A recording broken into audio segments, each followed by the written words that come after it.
Welcome to Superlative. I am your podcast host, Ariel Adams. In each episode, you will meet someone who has inspired or takes inspiration from today's wristwatch industry. Every week, let's dive deep into the world of crafting exotic timepieces, from the people who dream them up to the people who dream of them. It's time to get started and meet today's guest.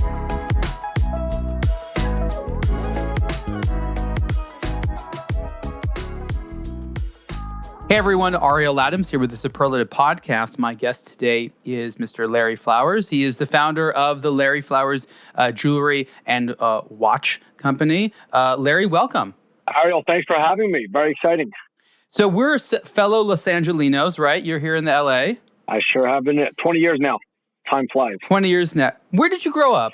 I'm original. Well, I was born and raised in Paris, France until I was 7 years old. Yeah. And moved to Philadelphia when I was 7. Grew up in the Philadelphia area until after college. I went to college at the University of Pittsburgh.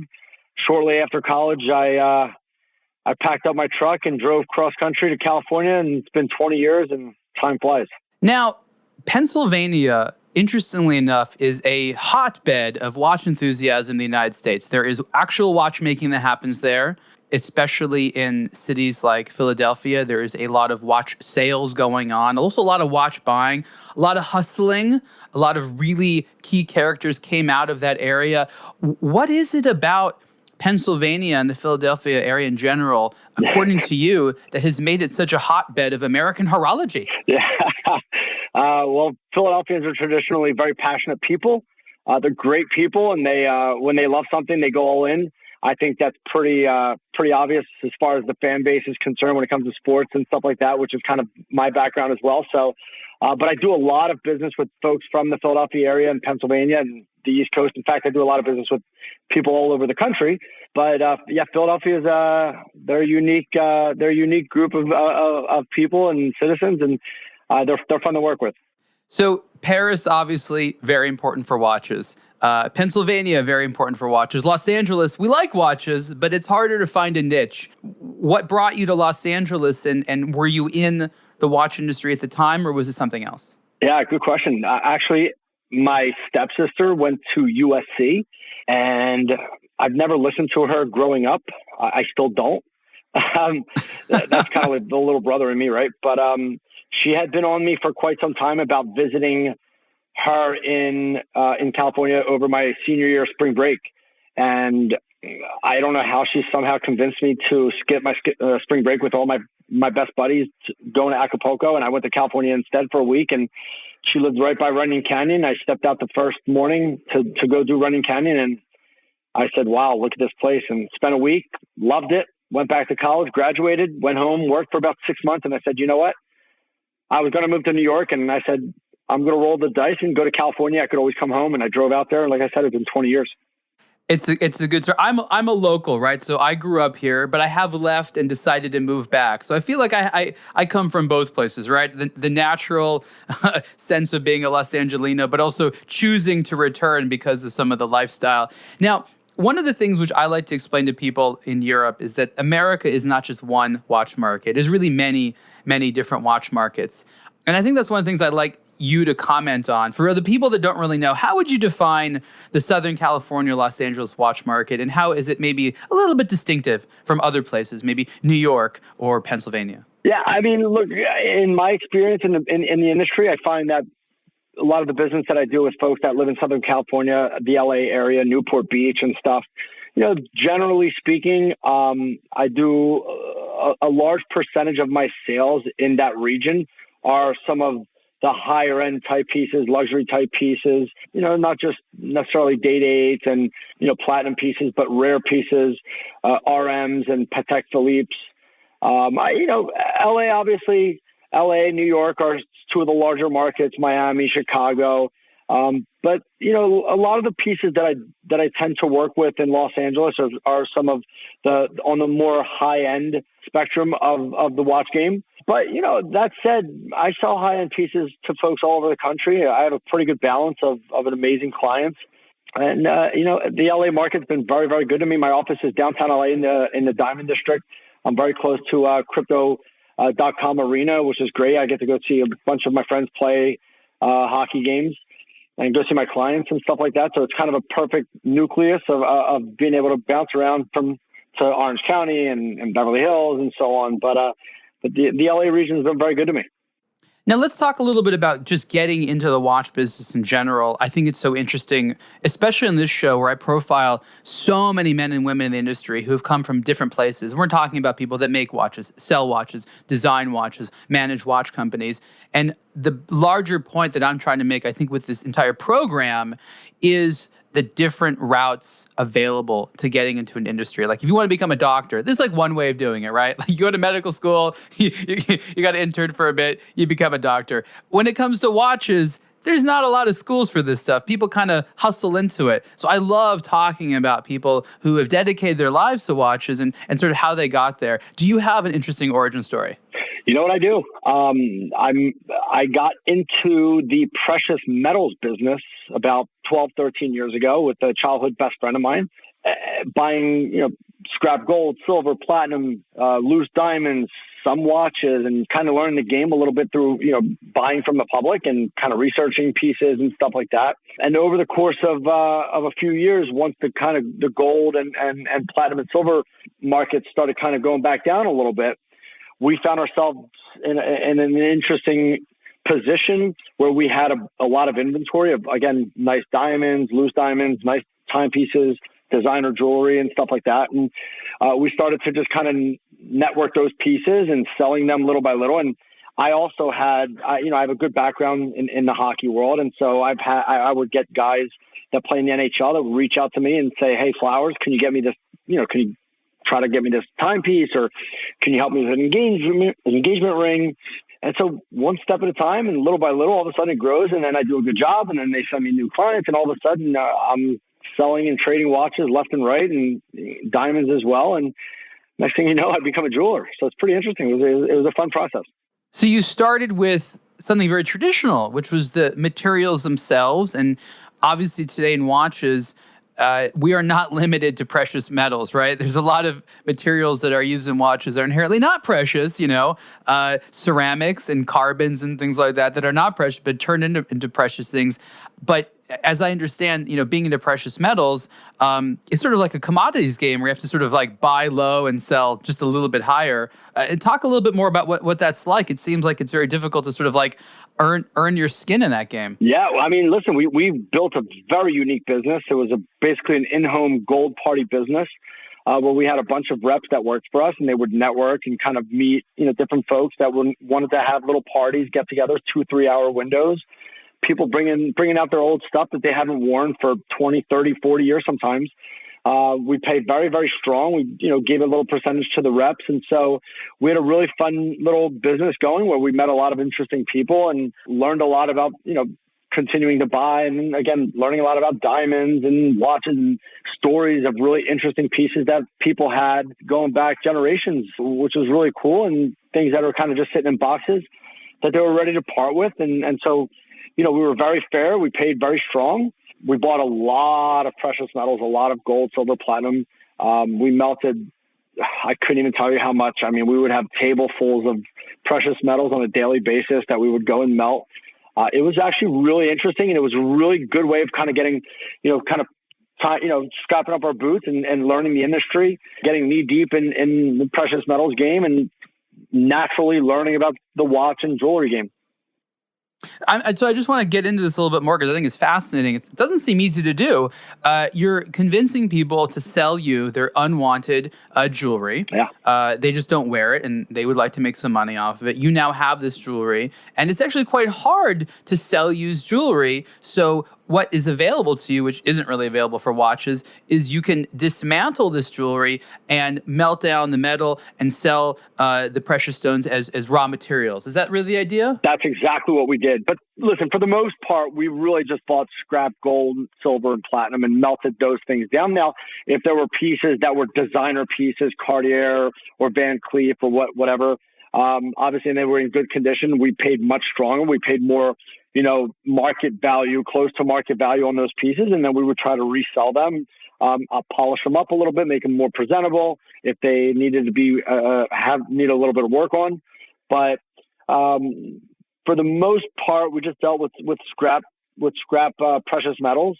And then, like you said, if there was diamonds and pieces and stuff, we would obviously pay for them, but we'd pop them out and we'd collect, all the diamonds and melly and whatnot, and, eventually sell it all off. Or towards the end, we were using it to make our own jewelry.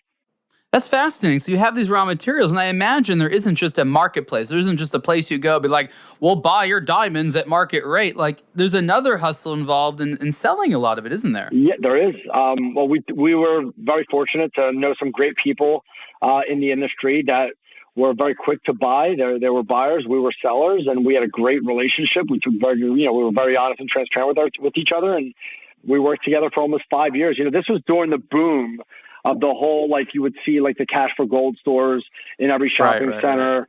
So it was really exciting times. We were knee deep in those times, and we got to meet some really fascinating people. Folks would let us into their homes, really, really sweet people, and their friends and family. I can't think of a better way to really get into the industry. No, I definitely agree. What was it like from a psychological perspective? Obviously, people want to sit there and pull out their jewelry. They probably have a story that goes with it. It's sort of, I can imagine they both want to sell it, but also don't want to sell it. What was the strategy of making them feel comfortable, obviously selling a part of their own family history? It's a great question. And that was the challenge of the business. And that was kind of the fun of it as well. Everyone had a story about pieces that they had. This was my grandmother's. This was my great-grandmother's, an engagement ring. I've had more than I can count folks and gals crying in front of me, telling stories about certain pieces.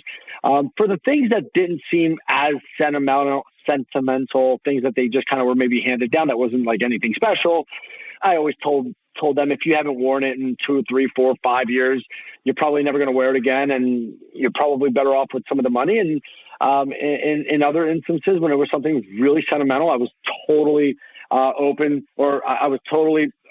like I said, to having them keep it, and I never pushed for them to sell. I dealt with a lot of old engagement rings. That was very interesting, and heard some stories about some ex-boyfriends and ex-fiancés that weren't always very pleasant. But I always tried to kind of make light of the entire party and make sure everyone felt really warm and comfortable. And in some instances, there were things that were really difficult for some people to let go. But once they did and it was over, they felt like a weight had been lifted. So it was good to also be a part of that in their lives. There's been so many transactions that are more than just transactions. They were more, person-to-person interactions about their lives and their things. Yeah, it really is. It really is. It was a lot of fun. It's exactly what it was. I've never actually put it that way, but it really was. It reminds me of an experience that we have from time to time in aBlogtoWatch, and maybe you see this as being familiar. And it basically starts like this. Someone emails us with a picture of an old watch or something like that. It's something that they inherited or they found somewhere. It's from a family member, maybe a father, something like that.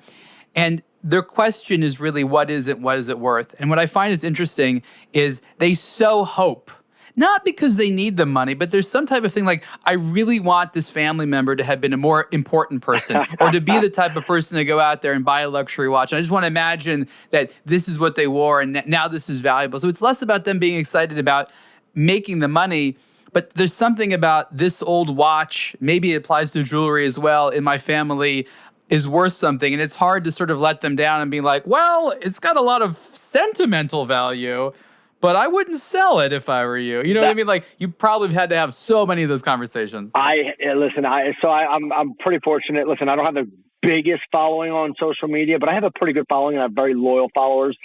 And I get a lot of DMs on a daily basis, including people exactly like this scenario where they find things and they ask me, what is it? Exactly how you put it. It can be a little frustrating for me because I don't want to kind of let them down. So sometimes I just remind them that, hey, that's a really nice piece. Unfortunately, respectfully, it's something that I'm not really interested in, but it's very nice and something that you should probably keep and maybe pass down, to the next generations. So that's just the way of doing it. Be polite and move on. I just think it's funny because, there is a practical element to many people with like, nobody wants this, got to get rid of it for right price. But there's also the sentimental element. And I think that's why we love watches and jewelry. But from a commercial standpoint, it can be kind of amusing sometimes where you're like, hey, man, you really bought into this whole, watches as being valuable, sentimental things like too much. Like only you see the value in this. Everyone else, it's just one of many available watches out there. And we love watches because people form these very personal attachments. But when it comes to the sort of commercial buying and selling side, like that actually is almost a hindrance, right? Yeah, you're right. But, if you look at ourselves as human beings, there's probably a million things sitting around the house that, to the common eye would just be completely worthless. And it might be something that's worth $3, but we've had it for 20 years because it's got some sentimental value. And I've always said sentimental value, things that have sentimental value are real things. They're part of people's lives, part of their past. And, and if it's something that's really not worth selling based on like a dollar amount that they receive, that's not going to move the needle in any way, that they should just keep it. One of the things that I'm being reminded of when chatting with you is the alternative situation when there isn't someone like you to chat with when doing a high value transaction of watches or jewelry. And that is basically going to a brand boutique and having a relatively impersonal conversation. And one of the things that I think is important to recognize is that people need not just the personal conversation sometimes, but they need to feel that there's a validation. They're not buying a commodity. It's not like you're going into the Rolex store saying, I know I need to spend this $10,000 because that's what I need to do, and I'll leave after I do it. It's sort of like I need to be convinced, I need to have my hand held, that this is the right way of feeling the way you want to feel. And there's a lot of, again, going back to the word therapy, but it's a customer service centric conversation where you get someone to feel that the purchase decision is right for them and that they're comfortable with it. And if there's a problem, you'll be there. And I still haven't really found a corporate store environment which has been able to replicate that type of very almost familial-like service provider relationship that you have. You know what I mean? I absolutely know what you mean. When I built my business, I had a very clear goal in mind in the way that I wanted to represent myself and my company. Very transparent. I always consider myself a guy's jeweler, someone that I can have a good conversation with. You often won't hear jewelers talk the way I do. I usually get into good conversations that have nothing to do with our business while talking to potential clients. I'll tell you a good story. This is about 3 weeks ago. I had a couple who were looking around on social media for a jeweler. They had been married for 20-something years. They're from Santa Barbara, California. Middle-aged, very, very nice couple. And they were looking for a jeweler, and they looked at a bunch of different Instagrams and TikToks and whatnot. And they came about my page and reached out to me, and we made an appointment. They came in to my office, and while having some introductory conversations, I asked them, why did you come here to me? Let me back up. They were coming in for an engagement ring, which he never got her. They've been married for a long time, but she's never had a proper ring. So I said, why did you come to me? And they said, we've looked at so many different Instagrams and different social medias of different jewelers, and we watched some of your videos, and we just felt you were the most not honest. They said you came across very authentic. It was about you. It was about your company. We just felt we were very comfortable with you. And so they came in and they spent quite a bit of money on a beautiful engagement ring. Never have met me before. They bought on the spot, built the ring, shipped it out. They received it late last week, and they couldn't be happier. I built them a beautiful engagement ring. It was really a cool story. Stuff like that doesn't usually happen every day. I work with people all over the country, people I don't know, of course. But most of those people kind of follow me already and see what I do. But in this instance, it was really neat to kind of meet people that had just met me and just literally put their faith into me, and their compliments resonated with me on another level. It just reminded me to just continue to do what I'm doing and be authentic. To be authentic is literally, it's my entire brand: transparency, honesty, make the best of the best quality jewelry, hit singles, ask for referrals in return. It's worked for me. I talk to all of my clients personally. I have no one that deals with my clients direct. So I'm on the phone nonstop every day, all day. It's tiresome, but it's very rewarding knowing, in fact, I had a call today with a client for an engagement ring that said, I didn't expect for you to call me back. I thought it would be someone from your office. And I said, I deal with all my clients direct. I've always been a people person. And yeah, the story of that couple coming into my office is a perfect example of what I'd like to be portrayed as a jeweler. And it works well for me. Tell me if you sort of agree with this statement, because I study this psychology, especially since I spend a lot of time consulting with the major brands that can't quite seem to figure this out. And what I try to explain to them, at least in America, and I'm guessing it's similar anywhere in the world, is when a customer is willing to spend a lot of money, they want to be personally made to feel good as part of the process. They want to feel, it's a little bit more extensive than they want their money to be valued. They want to feel good after the transaction. They want the people they're doing business with to fundamentally thank them and make them feel appreciative. And you can spend a huge amount of money and ultimately feel bad because you feel that the people you did business with don't want your money, that you were kind of maybe misled or not given exactly what you want. And, you as a retailer, you can't create the money for people. But once they have it, you can create the experience that allows them to feel like it was well spent. And in America, we have a wonderful culture that if you're in a bad mood, you can fix it if you have money, right? Retail therapy, we call it. But what people don't always talk about, not all transactions make you feel good. No. Some make you feel terrible. And in the luxury space, this is so important because there is an arm of the industry which thrives on making people feel insecure and uncomfortable, the richest among us. And I don't like this because I think that leveraging the insecurity angle too much leads to bad feelings, which is not what we want, because people go to watches and jewelry and other luxury things. It's going to feel good. It's not just wearing it that makes you feel good, but acquiring it also makes you feel good. So I love some of your thoughts on this, we'll call it a theory of best practices in luxury retail that I have.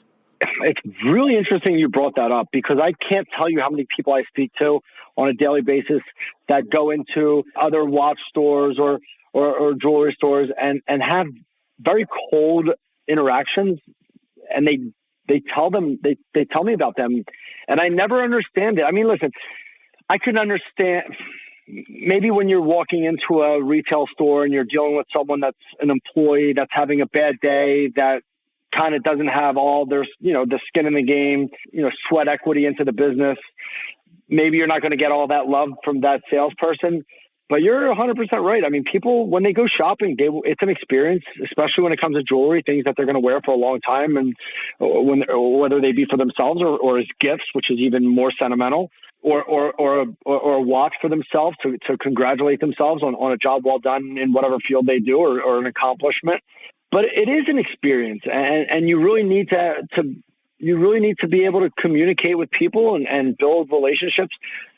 I have made friends with people that I've never met in my life through my business that are now some of my closest friends. And that's one of the coolest things I can really pull out of my journey through building my business. One in particular, I'm going to throw his name out there. His name is Keith Cohen. He's an incredible human being. He's one of my closest friends. He's from Washington, D.C. I built him an incredible engagement ring. He's a big hockey fan. He came to me because of obviously my background in the hockey world, and we hit it off. I built him a gorgeous green emerald engagement ring for his wife, Sophia, now. And we've become amazing friends. I have a lot of stories like that. But that's, again, I deal with my clients. I'm the owner of my company. I like my clients to feel like they're a part of my lives because they are. And it makes my job a little bit more rewarding too. I've had opportunities to kind of branch out my business, hire salespeople, kind of grow my business from the inside out and being a little bit more hands-off as far as dealing with clients. But that's kind of my gift, right? That's what I do. And that's what I enjoy doing. If I didn't enjoy doing it, I probably wouldn't do well at it. And I don't really want to be one of those companies where my clients are dealing with other people. People reach out to me. And this is an old saying by most people that know me. People don't necessarily do business with me because I have great inventory. They do business because they want to work with me. I take a lot of pride in the relationships that I've built over the years. I've got incredible friends. I've got incredible family. I've worked really hard in building incredible relationships within the sports world and the hockey community. And I value that. And that's something that I've always been really good at. I was never a great student. I was always a little bit of a pain in the ass growing up, but I was always good with people, and I was always honest with people. So, that probably is a huge part of my success. And that, to me, it's the only way to do business. I mean, what I like as part of my journey in the watch world is going around the world loving two types of personalities the most. And that is the people that design watches and the people that sell watches. And there's a very specific type of character. And again, you find these individuals around the world. You're one of them. They're all extremely people-centric and relationship-centric. They're extremely nuanced in relationships and the interactions people have, and knowing, being able to read people, knowing when someone's happy or when they want something. And they always have a bit of a flair to them, right? They're always people that you maybe want to be friends with, or at least want to have a friendly conversation with. And they are these, ambassadors of culture, right? Because they are, they always dress in a way which is very communicative and talk in a way which is communicative. And I'm drawn to these people because I love salesmanship, if you want to call it that. I'm fascinated, but I'm not a good salesperson myself. I like reporting on it. I'm an analytic person, but I think that there's unsung heroes. And when I say unsung, is that, the people that wear a lot of the important brands wear them because of people such as yourself. It isn't necessarily that Richard Mille, as a brand, was so great at building itself. It was the people wearing it and the people talking about it that really brought it to where it is. And I think some of the other popular brands, you can also trace the current popularity back to who's selling it and who's wearing it, as opposed to what's being made. The brands themselves, they're like, no, it's our product. It's because it's awesomely made and it looks so freaking good and it's so beautiful. It might be all those things, but they miss out on the sort of social conversation element. And I'd love to hear some of your thoughts on your role in popularizing models and brands. Yeah, you're 100% right. So in a lot of my videos, I like to wear different watches, and I'll talk about different instances where this watch might be good for, this event, or this watch might be good for this event, and where to not wear this type of piece. But you're right. Listen, it's really about letting your followers and the people that do business with you and kind of guiding them into things that best fit their character and what they're trying to buy the watch for. Do they want it to be more of a casual piece? Is it something that they want to kind of pat themselves on the shoulder for a successful, thing that they've accomplished? There's a lot of different elements to why people buy, especially timepieces. And I get asked all the time for my advice. A lot of people, like, I'm an indecisive person naturally, and a lot of my clients are as well. And they kind of lean on me to advise them on pieces that fit their lifestyle and for what they want to do. For those folks, that want to spend, pretty penny on a really nice piece, but they're really active and they want to wear their watch all the time, I advise them against getting something like a day-date, because they're going to kind of mess it up a little bit. Something with an oyster flex might make a little bit more sense. A rubber strap, it's sporty, but yet classy. Is it someone that wears a suit every day that wants to personify themselves as someone that's, professional and every day? There's a lot of different elements. But trends is also a really important part of the watch buying process. And I love being a part of that decision making with my clients. When your client ultimately chooses something, is it just sort of a matter of personal taste? Is it something where you push them? Does it come down to availability and pricing? What do you see as being some of the crucial factors in sending them, over the edge to buy? Because one of the things that impresses me is that if you are a casual watch lover that just sort of has the money and wants to wear nice watches, the amount of options that you can buy is truly overwhelming, right? So you can be like a nerd like me and know all the little details and be like, no, I want this one because it's got this tiny little thing that I like. But that's above and beyond what I think most people can grasp in terms of their understanding of this hobby. What are some of the factors that sort of, push them over edge and like, okay, I'm going to buy this? Yeah, I mean, obviously, listen, their build, their size. Are they bigger guys or women? Are they shorter? Or are they taller? Do you have big wrists? Are they into sports? Are they not into sports? Are they looking? I always ask what's your ballpark budget? Because now all of a sudden I get a number. Someone says my ballpark budget is 20 to 25,000. Immediately in my brain, boom, boom, boom, boom, boom. I have X amount of pieces that immediately come up that I could suggest to them. So, but it's the most important thing is to have a conversation with them and kind of let them naturally open up to you and let you know kind of where they're at. It's really important for me to ask them very simple questions and let them kind of, like I said, open up to me so I can better understand how I can serve them. But I'm also really, really big on value. When I offer or suggest pieces to clients, a lot of it has to do with long-term value. There's certain brands that I love to work with.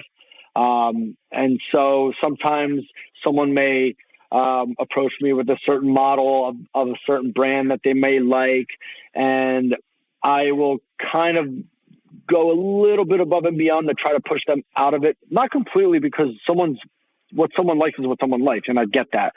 But I'm also, being a watch dealer and someone that always wants to look out for their clients, I'm really big on making sure that they're buying pieces that will really, truly hold their value. I think that's important to me.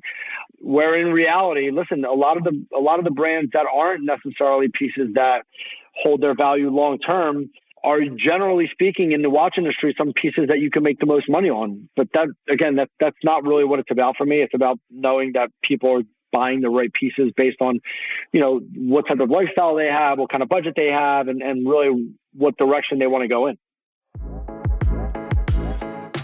Hi, this is Ariel Adams, founder of aBlogtoWatch, with a message about eBay. I visit eBay daily and have been relying on eBay to learn about and acquire watches for more than 20 years. Did you know that you can now buy watches directly from brands or their authorized dealers on eBay?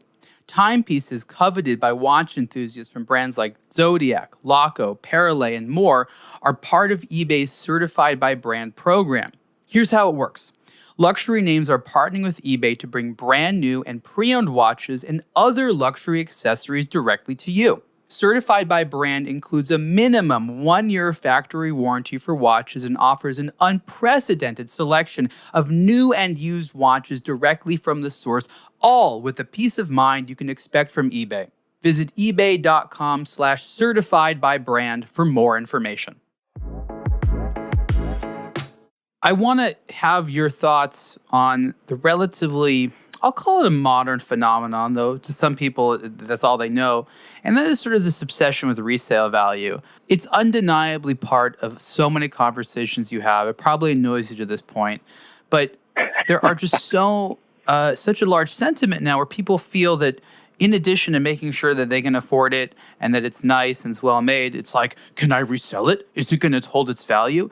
And what I'll add to this is very few people actually ever realize this, right? They don't actually go and resell it, but it's like something that they want to know on their mind. I get frustrated by this because watches are not financial assets. They are things that you spend money on your hobby. You don't make money on your hobby, right? And unless you're someone like you or me, you're not making money in the watch industry. You're spending money on the watch industry. You're making money doing something else.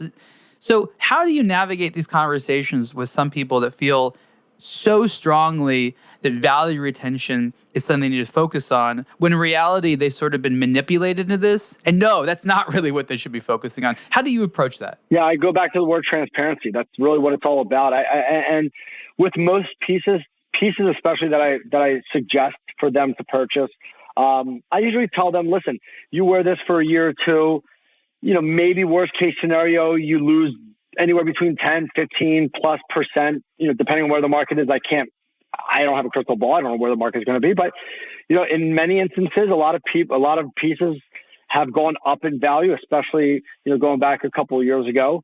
But on certain pieces, mostly good stainless steel Rolexes, Pateks, a lot of APs, for the most part, if you're buying them well, which is also really, really important, if you don't get bent over, maybe you lose, again, maybe 10, worst case 15%, and to wear something for 1, 2, 3 years, and then you want to get rid of it. Obviously, it's going to need to be serviced and whatnot and cleaned up. And to lose, obviously you're going to have to lose a little bit unless the piece jumps up in value for whatever reason. I think that's fair. As dealers, we have an obligation to, obviously it's a business, and we have to leave ourselves a little bit of wiggle room when we're purchasing pieces from the public. We always look at wholesale. That's the most important component of buying pieces. And the reason why that is we always tell people, someone will try to sell me a watch and they'll say, well, I see them online everywhere. They're worth 50 grand. How can you possibly offer me 35,000? And I remind them that I have to give myself a little cushion. I'm going to have to service the watch, but let me ask you a question. What happens if I buy the watch from you and you want to buy it back and the value goes and the value goes up? Am I going to send you back money, or are you going to send me back money? You know what I mean? So it's all about being, again, transparent and making sure that they understand that when we're buying from the public, that we're giving them fair market for their pieces and being really honest with people. I try to explain to people that, there's no truth police on the internet. Totally. And what I mean by that is you can publish whatever you want. If you want to take a watch and publish it on your website as being costing $1 million, you can do that. The best thing about people that come to me with what they found on a website or this and the other, I always ask them, did you call them? Did you call them? And they always say no. And I respond, you should go call them and see what they say. And for the few who decide to call my bluff and to go and call that dealer that has a watch that's too good to be true, oh, I couldn't believe it, you were right, he told me that he had sold the watch, but he can get another one for a different price. Or, he has the watch, but he doesn't have the papers and he can't authenticate it, or whatever the case may be. Online can be very, very deceiving. It's one of the more frustrating parts of my business, but it's also really, I kind of use it. I kind of use it to my advantage, again, because I remind people, if you think something is too good to be true, if you know a little something about the watch market and the watch business and about specific pieces, and you find something online that's just too good to be true, it probably is, because no one's just giving away their money, right? So I always tell people, you think you found something that's too good to be true? Give them a call and see what they say, and then give me a call back to tell me that I was right.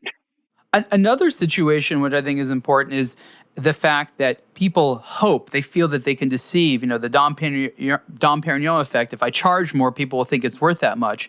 And so people just it's like they're phishing. It's like some weird, like digital phishing. They're like, I'll put it this crazy price and see what happens. And there's this mentality, and I think dealers honestly are a little bit guilty of this. They're like, there's some stupid person out there that'll think this is the right price. And I think it's a problem. I think what needs to happen more is people need to start using price aggregators. There used to be, if you're buying like a computer online, you'd see this price comparison tool and you recognize, wait a minute, this high price is an outlier. Most of the people listing this is 10,000, but this guy wants 50,000. This guy's clearly crazy. And I think that you need to be brought down to earth a little bit. Let me ask you a question, because we talk about this in the office all the time, and we think the reason why some watch dealers put prices that are just not realistic is because it kind of keeps the people that they feel might waste their time away. And it may attract those people who know the game that would call and say, hey, you actually have this watch. I'm not going to pay you that, but what's a realistic price? You're thinking like a dealer. You're thinking like a dealer. I mean, that's what I think they do. I don't do that. I certainly don't do that. Another thing you should know about me, very important, I don't negotiate. I'm very, very proud of that. I give the best price on market. I know the market intimately. When I give a price, I'm very firm. Once in a blue moon, if someone, if it's just beyond their reach and it makes their day, and it's maybe that will happen here and there. But for the most part, listen, power is inventory, right? We have an incredible inventory. We've got over 170 pieces in our inventory, everything from AP, Rolex, Patek is what we kind of specialize in, Breitlings, RMs. But, we really focus on, at Larry Flowers, we really focus on Rolex, AP, and Patek when it comes to watches. So we have inventory, we buy really well, and the entire model is to just kind of move units, right? So again, it goes back to hitting singles and asking for referrals in return. I'm never trying to hit a home run on a watch sale. I know the market, like I said, intimately. I give a very, very fair price. All my watches are guaranteed, which is also very important. And to me, there's just no other way to do business. Is there ever an incentive to go a little bit more with the independence? Because I know that dealers of your ilk tend to go in one of two directions. It's stick with those 4 or 5 or 6 brands that are the most popular, or I'll go the other way and I'll specialize in kind of the weird stranger stuff. And I'm just wondering if for you, you've ever been tantalized by the world of the smaller watch brands. I have. I don't know if fortunate is the right word. Maybe it is. But since I've gotten to the business, I have had the majority of my clients on the more well-off, type of folk that kind of gravitate towards things like Rolex and AP. And so that's kind of just something that I've really focused on. Obviously, there's a huge market with so many different brands, and there's a lot of money to make with all of those brands. But I've enjoyed kind of being in the space that I'm in. Again, I started working for the most part with professional athletes. So naturally, I was dealing with, some of the more expensive timepieces, and eventually continued to grow within the hockey community, fans and coaches and stuff like that. So my network grew, very, very quickly. And so I kind of fell into working with, more expensive pieces. But, Rolex also has, I sell pieces at a Rolex that are anywhere between $7,000-8,000. I know that sounds like a lot of money to some people, and it is. But, Rolex, you can get into a really nice Rolex for $9,000 to $10,000 also. Yeah, absolutely. So let's talk about that sports world, because it is an area that you distinguish yourself. It's obviously important to you within the sports world. I understand you have a particular passion for hockey, but talk a little bit about how that frames your business and how that gives you special advantages. Yeah, totally. I was very fortunate to be a part of one of the greatest stories, so they say, from a fan's perspective in NHL history. One of my best friends played for the St. Louis Blues for a few years, and I got very close with that organization. And going back 5 years now, the St. Louis Blues were picked by many sports writers to be, to win the Stanley Cup, and were the odds-on favorites. And I was friends with the entire team. And halfway through the season, they were literally dead last in the NHL. Very disappointing. And so they were coming to Philadelphia to play the Philadelphia Flyers. It was around February. And so I set up a very special little one-time party for a bunch of my friends that played for the Blues. The Philadelphia Eagles were playing a playoff game. We had it at a local private members-only bar that we all hang out in South Philly. And we made it a really special event. It was a lot of fun. We had a DJ, all home-cooked food from all the moms. And it was completely packed. It was a really cool experience for all the guys from the neighborhood that, don't get the opportunity to hang out with professional athletes. And so they all my friends showed up from the Blues, and we had a really great night. And I'm sitting at the bar with one of the assistant captains of the St. Louis Blues, Alex Steen, and we're kind of just talking. And he was he had a big role in kind of helping build that team. And he kind of had his head down, and we're talking. He's like, "Man, I worked so hard and trying to help build this team, and we're dead last in the NHL, and I don't know what we're going to do." And we're kind of just, whatever, like, just got to keep fighting. What can you do? And we look over, and one of our buddies who's on the team also, Robbie Fabry, who's a young guy who's never heard the song Gloria by Laura Branigan. The song is playing. And Robbie Fabry, like I said, he's a young kid, and he loved this song, and he kept screaming, play Gloria, play Gloria. He liked the song. And Steener's looking at me, and he looks back at me and says, look at Fabry over there. She's so funny. He says, fuck, I'll do anything for a win right now for the boys. He says, fuck it. And sorry for cursing, but he says, fuck it. If we win tomorrow, I'll play the stupid song in the locker room. And we kind of laughed it off, and it was no big deal. And so the next night they play the Philadelphia Flyers, and they win 3-0. And they playing the song in the locker room, and and we're all texting on the group chat, and it's like, whatever. And then next day it's like nothing happened. And then the next game they win again. And then next game they win again. And before you know it, they're playing the song in the locker room. It's kind of becoming the theme of their team, and they're getting a little bit of win. They're getting a little steam behind them, and they're starting to win, and they go on a 10-game win streak. And now this thing is kind of starting to really get some momentum. And two of my friends, Ryan Whitney and Paul Bissonnette, who are on Spit and Chicklets, one of the biggest sports podcasts in the world, asked me to come on and tell the story of why this is happening. The Blues are kind of starting to climb out of the cellar a little bit. I went on Spit and Chicklets, told the story, and now an entire audience, I think they get almost 500,000 downloads an episode. They're really big.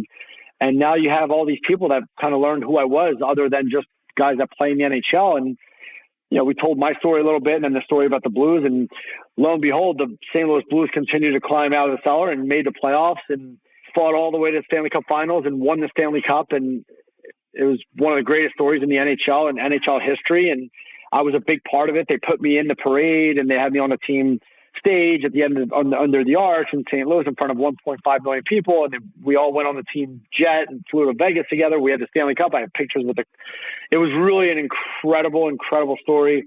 Anyone that's familiar with the hockey world knows this story, and it catapulted my business, again, beyond just the players, but within the entire hockey community, from fans to college players, high school players, and so on. And so it literally changed my life. And that's exciting. What a great story. Congratulations for that. Yeah, it was a really, really, really special moment in my life. And I've gone through some really tough downfalls in my life, losing one of my best friends, my old business partner. And so it was kind of like a neck and neck. It's kind of like a story where two entities were kind of down and out and met together at the same time to rebuild. I was rebuilding my life and my business, and I was just starting to get back on my feet. And the St. Louis Blues were picked to win the Stanley Cup that year, and they were dead last. And I was really close with them, and we both kind of helped each other by chance or a miracle, or I don't know what it was, but we kind of both were a part of each other's lives and each other's stories. And it changed my life. My business exploded from there. And the rest is history. Now, you're obviously a very dedicated fan of hockey. I'm not as big of a sports fan, but I think hockey is very cool. It's one of the more exciting sports to watch, and it's extremely hard. So it's an enormous feat of athleticism.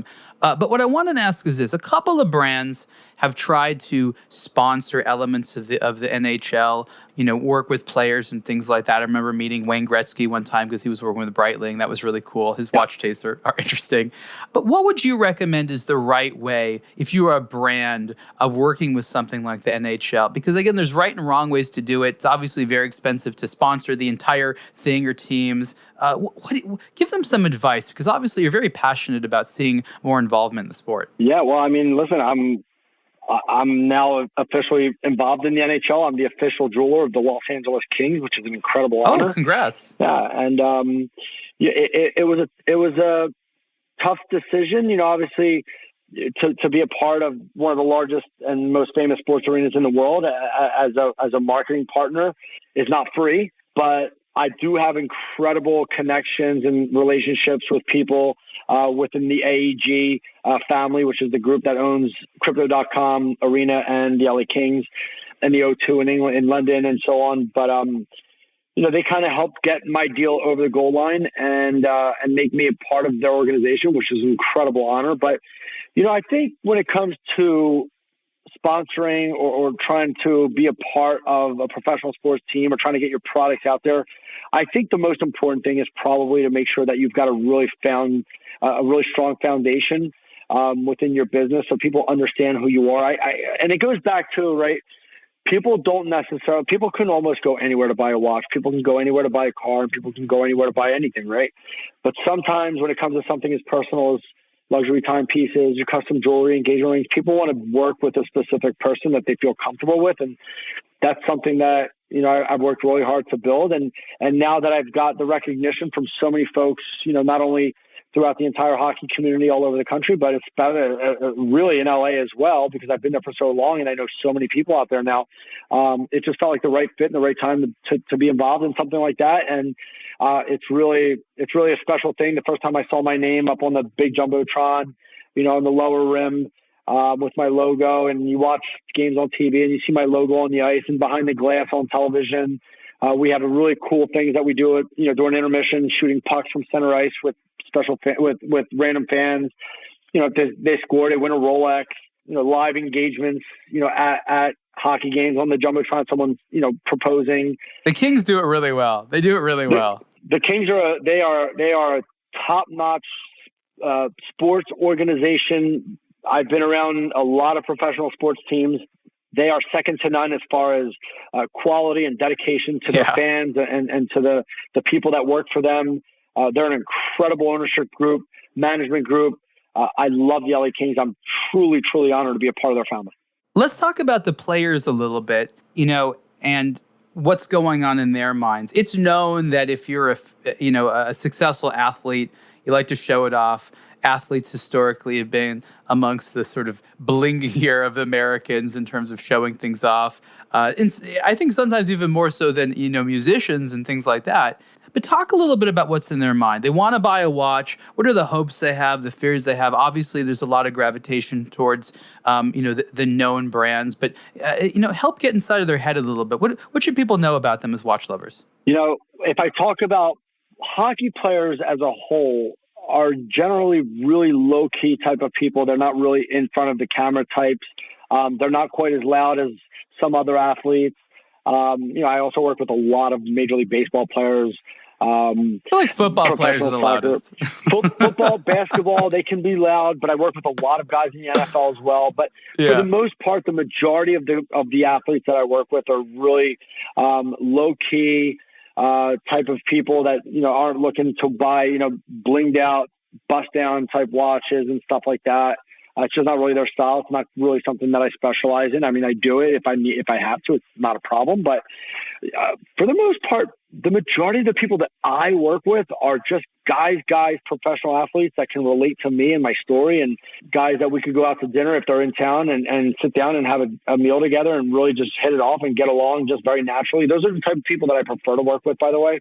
All of my clients, not just professional athletes, but anyone that I work with, I just really like working with people that are down to earth, that I can have a normal conversation with and even potentially become good friends with, which is, what's happened in so many instances, not only with, random people like that story with Keith Cohn, but a lot of professional athletes I've become incredible friends with just through business. But yeah, again, the majority of the pro athletes that I work with are just regular guys that just happen to be ridiculously good athletes and work really hard at their craft and turned out to make a lot of money playing professional sports. But they're all pretty humble guys, and those are the type of people that I really enjoy spending my time with.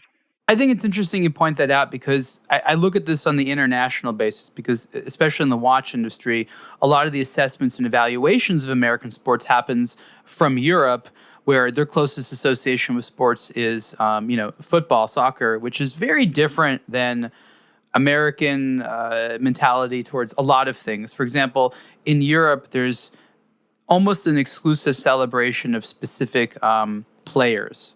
And I think in America, it's a little bit more distributed. There isn't like one player who's like universally loved and things like that. Like, it's a little bit more spread out. Same thing with the teams. And there's just a lot of different elements to it. But what I try to explain to them is that most of the athletes are not like rock stars. Like, once in a while you have a rock star one that wants to have like a whole brand made around them and a clothing line and a bunch of merchandising deals, and they really want to sell themselves in addition to being a good athlete. But those are the outliers. That is not most of them. Most athletes, in a sense, are like a very high-end blue-collar position. They see themselves as having a craft that they have to be good at, and their popularity really only remains as long as they're good at that craft, and that there's a known lifespan. You're not going to be doing this into your 50s, so you sort of have to work as hard as you can during this time and then have a plan for what to do after that. So I think that it's very interesting to talk about this, because when, again, the Europeans are imagining this, they're not like, most American athletes aren't like a bunch of Cristiano Ronaldos. Totally. Like, it's really not like that. Like, that would be very rare, actually. Most teams don't even have guys like that. Yeah, I mean, again, in the NHL, you have guys like Connor McDavid, Sidney Crosby, right? The two best players in the world, two future Hall of Famers, two of the best in the history of the game. Two very good friends of mine, both very good friends of mine. And I could be walking down the street with either of them in California, and maybe 1 or 2 out of 10 might even recognize them. And they like it that way, which is kind of cool, right? That's just kind of how they were raised. Hockey obviously is really big in the United States, but I think the percentage of guys that are from the U.S. with that kind of U.S. mentality that wants to be a little bit more in front of the camera or a little bit loud and more colorful. I think it's probably about 20%, give or take, players in the NHL that are from the U.S., but most of them are from Canada and Sweden, Czech Republic, Russia. And hockey is a sport that they dedicate a lot of time to the craft. And so, for the most part, the majority of those athletes are not really front and center and looking to, be seen and recognized as much. Now, that said, you get them privately and you get them, under one roof with a bunch of friends where they feel comfortable, and a whole different human comes out. And that's where the good stories come out. But I'll leave those stories for offline. Now, the Larry Flowers brand makes some jewelry, right? You do some jewelry manufacture. Of course. In watches, you don't do that now. Is there ever an incentive or an interest in putting your name on timepieces? I mean, it is one of many directions to go in, or are you happy selling, essentially, pre-owned watches of popular brands? Unbelievable question. I've been approached in the past to potentially do something like that, really low ticket items, nice looking watches, just for people that want to spend, anywhere between, $100 and $300. I have been approached. I thought it was a really cool idea, but I'm also of the mindset where I'm still pretty early in my career. I'm a relatively young guy. I'm 44 years old, and I feel like I want to continue to solidify myself as a legitimate player in the watch and jewelry space. And so if that day should come, I don't think it's going to be today, but it's definitely possible. Like I said, I've been approached to do it, and I think it's a really cool idea. It would be amazing to have my own watch brand, something that I can kind of put my thumbprint on and help design and be a part of. I think that could be something really, really special one day. But as of right now, I'm very, very happy continuing to grow my brand organically and to continue to better myself in the industry. And as far as jewelry, again, I've teamed up with some incredible people in the industry. I do all of my own manufacturing. Everything is handcrafted, top of the line, designer quality. When we put diamonds together, it's very specific to the millimeter, making sure everything matches perfect. I mean, we take really, really precision care of everything we build and make sure that, it's excellence or nothing, right? That's exactly how we grow our business. And that's exactly the business that I want to be in. And it's worked well for me. And, also look, to be able to build, top of the line designer quality jewelry, and offer that jewelry at wholesale prices and to do what I do in the watch game. At the end of the day, it helps me go to sleep at night really, really well. And to know that I'm taking proper care of people, not taking advantage of clients. And that's Larry Flowers Jewelry. Here's a question related to some of your inventory. And again, it's something I'm asking others. Right now, we live in the world of certified pre-owned. And there's a lot of different strings attached to it, and that can mean a bunch of different things. But I wonder, how would that affect your business if the products you sold were able to be attached to some certified pre-owned thing? This is certified pre-owned by Audemars Piguet. Would that help you, or does that not really matter? It doesn't. A lot of people have sent me the articles, and they were all coming out regarding that. I'm not worried 1% about it. I don't think it hurts me. I think if anything, it creates more buzz and excitement. No, if you could sell it, meaning if you had the ability and someone buying a watch from you, you could also say, and by the way, this is a certified pre-owned by Audemars Piguet. Yeah. Obviously it would be enticing to be able to be a part of something like that. It just further solidifies yourself as legit. But that said, I already consider myself completely legit, and everything I do and everything I sell is 100% guaranteed, and I know what I'm selling. So, would it be something of serious interest? Absolutely. I would love to have that conversation if it ever. I would have it if it came to me. But if it doesn't, that's okay. But yeah, I mean, of course, I'm always open to any possibility or any idea that someone wants to approach me with. Well, whether it's personally or business related. But I guess thinking about it, I never really thought about it, but here's my reasoning. Right now, individuals like yourself are extremely good at selling product because of your relationships. But acquiring the product to begin with is where a lot of the challenge is. It's sort of this odd thing where it's harder to sometimes acquire than to offload, i.e. to sell. So what if you could have a slightly different relationship? You're not necessarily an authorized dealer, but you go to brands and say, hey, I'm on a regular basis selling pre-owned stuff. Let me acquire from you, or some type of either inventory ability to say it's certified pre-owned, and there's some type of way working together, because there's no way of interfering, in my opinion, with the long-term success of you and other dealers like you. Like watch brands who may not want you to sell their things, there's nothing they can do. So they might as well join you and work with you and see you as another arm of official distribution.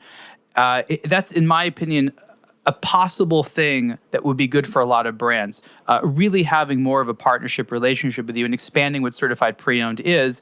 And I think everybody wins. I think consumer wins. I think you win. I think brands win. So this is a theory that I'm trying to sort of establish and discuss, but you can see that rather than trying to go against the tide, it goes with the tide. The current is going this way. Larry Flowers and other people like him around the world are doing such an excellent job forming and maintaining relationships with people that want to buy your product. Work with them rather than forcing the people they're reaching to use completely different channels to buy some of the products you have. You know, see what I'm saying? I think I may owe you a consulting fee. but it is my brilliant. mission. That is absolutely brilliant. I'm a little bit taken back by what an idea that is, it makes perfect sense. Honestly, I'm a little bit of a loss for words because I'm a little overwhelmed with how incredible that idea is, and I don't disagree. And it only helps the brand for sure. Get their product out there and with dealers that are trustworthy, honest, and can represent their brands properly. You're 100% right. I'm glad to hear you say that. Over the weekend, we published an article on aBlogtoWatch about answering the question why brands are getting into certified pre-owned, because there's a question, I think consumers are getting curious about this because you're starting to see more and more of it. So the way that I work is I just do research on these issues. I see how everyone feels, you and consumers and brands, and then I start to make recommendations. Okay, everyone, this is how everyone feels. Because remember, like, brand presidents have conversations with you like never. So it's up to me to say, you know what, these people in the United States, like Larry Flowers, that have these amazing followings and are able to have a huge sway with their consumers, this is something they would like to do. They would never otherwise know or even think about this stuff. So I have to not only form these ideas and study the market, but I also have to connect all these different disparate parts of the industry that very few people other than me actually speak to. Truly brilliant. Truly brilliant. Okay, great. Good for you. So we'll keep working on that. We're basically out of time. Any final things you'd like anyone to know about you or doing business with you, and where can people find you, Larry, on the internet? Yeah, I'm very easily accessible. My website is larryflowers.com. Folks can go on Instagram, which is kind of where I sit the most, work the most. Larry Flowers Jewelry on Instagram. Anyone that DMs me or reaches out to me gets response no later than one day. I get a lot of DMs, which is a very good thing, but sometimes I have a hard time keeping up, but I always do. Or you can email me at larry@larryflowers.com. But basically just go to my website, larryflowers.com, and kind of there'll be some of the links that can reach out to me direct. And like I said, I'm very easily accessible. People will deal with me direct. And if anyone has any questions about anything or interested about building something or engagement rings and wants to have a very simple, honest conversation about, whatever the case may be in the jewelry or watch space, I'd love to have it. This has been the Superlative Podcast interview with Larry Flowers. Larry, thank you so much. Ariel, you're the man. We hope you enjoyed this episode of the Superlative Podcast. This show relies on support from you, the audience. Please subscribe, review, and share Superlative with your friends. To get the latest watch news and enthusiast commentary, also listen to the aBlogtoWatch weekly podcast. For show ideas, comments, or business, please contact us at podcasts@aBlogtoWatch.com.